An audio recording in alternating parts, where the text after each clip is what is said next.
Item number 20, 21 और 22। महोदय, मैं प्रस्ताव करता हूं कि भारत के संविधान का संशोधन करने वाले विधेयक को पुनर्स्थापित करने की अनुमति दी जाए। महोदय, मैं प्रस्ताव करता हूं कि जम्मू कश्मीर पुनर्गठन अधिनियम 2019 का संशोधन करने वाले विधेयक को पुनर्स्थापित करने की अनुमति दी जाए।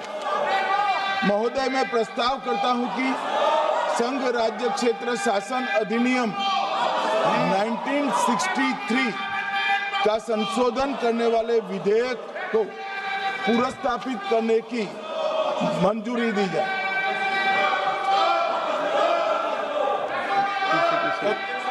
कर दिया। श्री असाउद्दीन ओवैसी जी। Sir, I stand to oppose the introduction of J&K Reorganization Amendment Bill 2025, Union Territories Amendment Bill 2025, and the Constitution 130 Amendment Bill 2025, sir.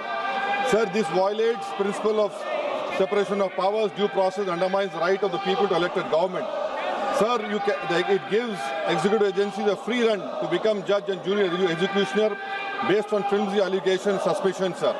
Sir, only when an offence is proved beyond reasonable doubt, then only you can leave the post and the membership. But here a mere accusation, allegation, the punishment of losing one ministerial post will follow. Sir, Parliament democracy's chief ministers and ministers can only be removed through true means. First, executive prime minister can recommend their removal if the council of ministers lose confidence of the legislature. Now this bill would empower the unelected executive bureaucracy to play the role of legislature.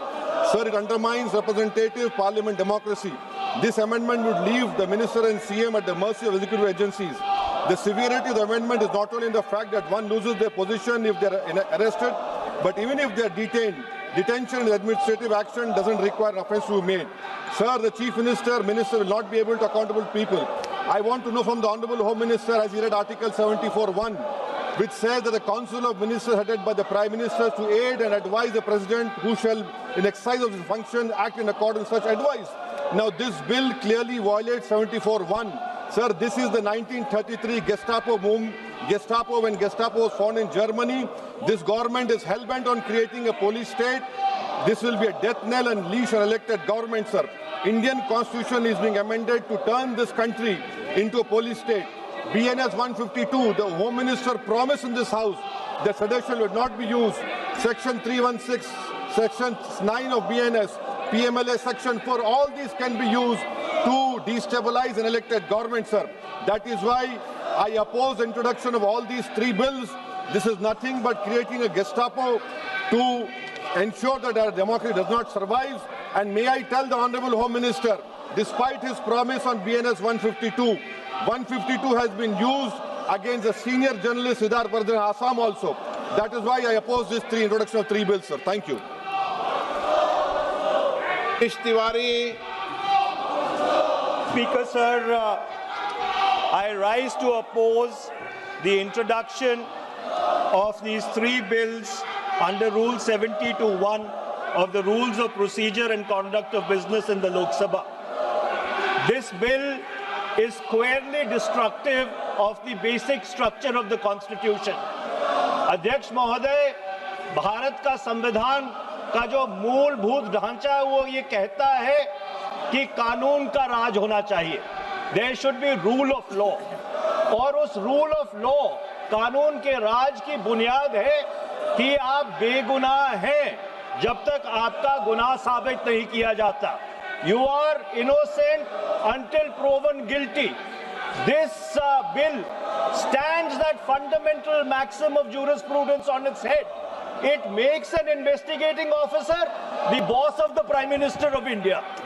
The second ground on which I oppose this bill, it violates Article 21 the due process clause, FIR, arrest, charge sheet, and even framing of charge does not in any manner substantiate guilt. In fact, you plead not guilty only after charges are framed against you.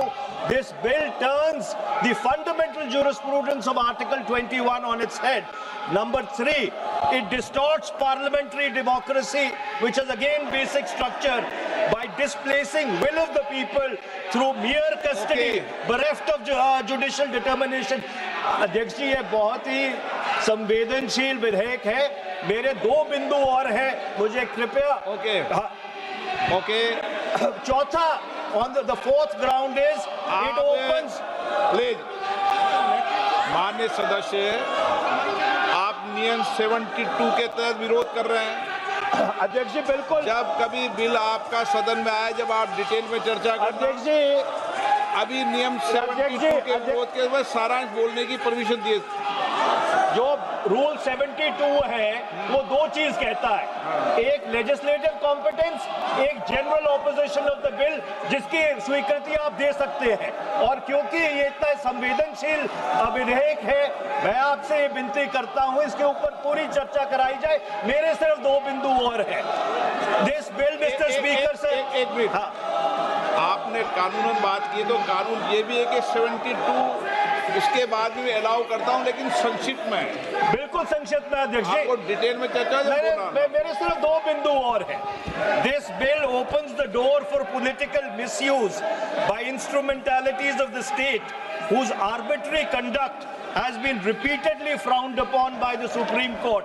And finally, it throws all existing constitutional safeguards to the winds.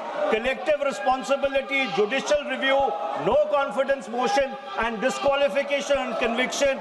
And this makes this amendment excessive, unnecessary, and unconstitutional. इसलिए मैं इन तीनों विधेयकों का पुरजोर विरोध करता हूं और गृह मंत्री से मैं ये आग्रह करना चाहता हूं कि ये तीनों विधेयकों को वापस लिया जाए. Shri N.K. Premachandran. Speaker sir, I strongly oppose the bill, 130th Constitutional Amendment Bill, as well as the other 2 bills I strongly oppose on 4 grounds. So the first ground is the bills are to be introduced according to the rules and procedure of the House. The bill is not circulated among the members. Yesterday after 1 o'clock we have received the copy of the bill, and I would like to know from the Honourable Minister, what is the undue haste and urgency in bringing such a constitutional amendment bill? What is the emergent need of having such a bill? That means the introduction of the bill itself is lacking bona fides. The bill is lacking bona fides. That is why I would like to say that this is with a mala fide intention to destabilize the opposition ruled states in various parts of the country. Number one. एक minute. माननीय अध्यक्ष जी, प्रेमचंद्रन जी कह रहे हैं कि जल्दबाजी में लाया गया. इसका सवाल इसलिए नहीं उठता कि मैं इस बिल को संयुक्त समिति को सौंपने की दरखास्त करने वाला हूं. इस पर संयुक्त समिति जो राज्यसभा और लोकसभा पक्ष और विपक्ष सभी सांसदों की बनेगी, जो इस पर विचार करेगी और आपके सामने लेकर आएगी.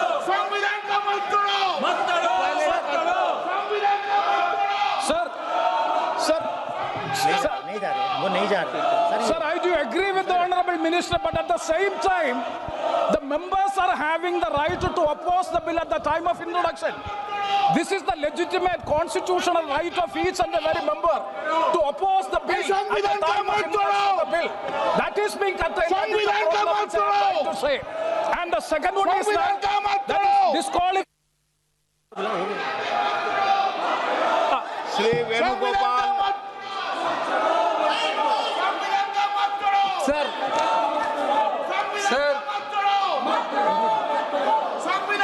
Sir, I rise to oppose the introduction of the Constitution Amendment Bill 25, the Government of Union Territory.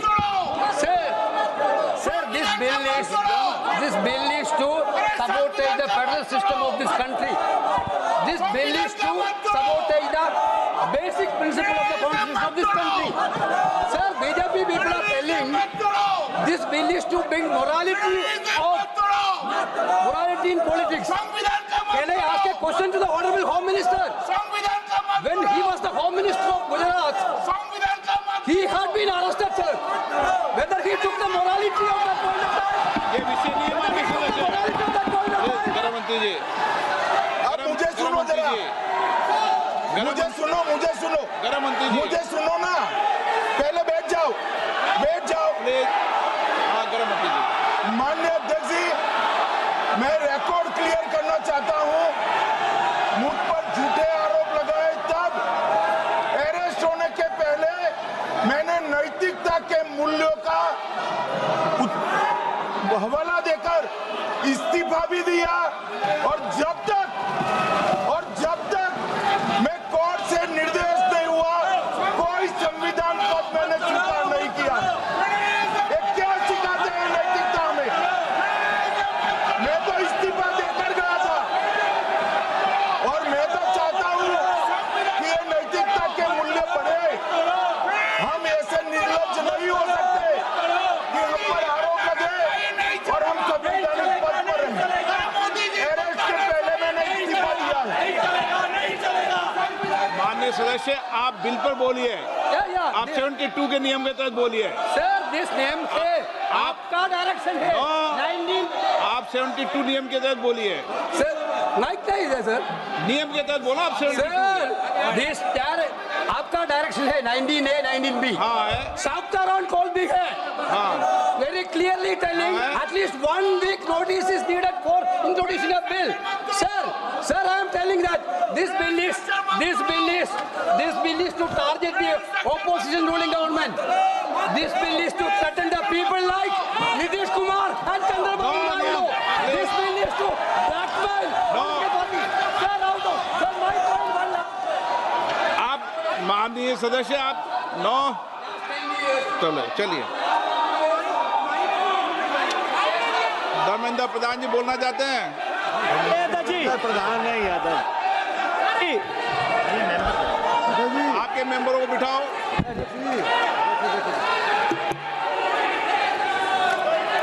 धन्यवाद अध्यक्ष जी। मैं ये जो तीनों के तीनों विधेयक आए हैं, संविधान का 130वां संशोधन विधेयक 2025, 1 मिनट, संघ राज्य विधेयक, देश देख रहा है आपको। संघ राज्य शासन विधेयक 2025, जम्मू कश्मीर पुनर्गठन विधेयक 2025, इन तीनों का माननीय अध्यक्ष जी अपनी पार्टी, अपने नेतागण अखिलेश जी की ओर से पुरजोर विरोध करता हूं। और विरोध इसलिए करता हूं माननीय गृह मंत्री जी, बहुत नैतिकता की बातें कर रहे हैं आपने भाषण दिए थे चक्की पी सिंह महाराष्ट्र में, जिनको लेके डिप्टी सीएम बना के घूम रहे हैं आप। इसलिए अध्यक्ष जी, मैं इस मौके पर कहता हूं, ये बिल संविधान विरोधी, मूल अधिकार विरोधी, न्याय विरोधी। माननीय अध्यक्ष जी, मैं प्रस्ताव करता हूं कि भारत के संविधान का संशोधन करने वाले विधेयक संघ राज्य क्षेत्र शासन अधिनियम 1963 का संशोधन करने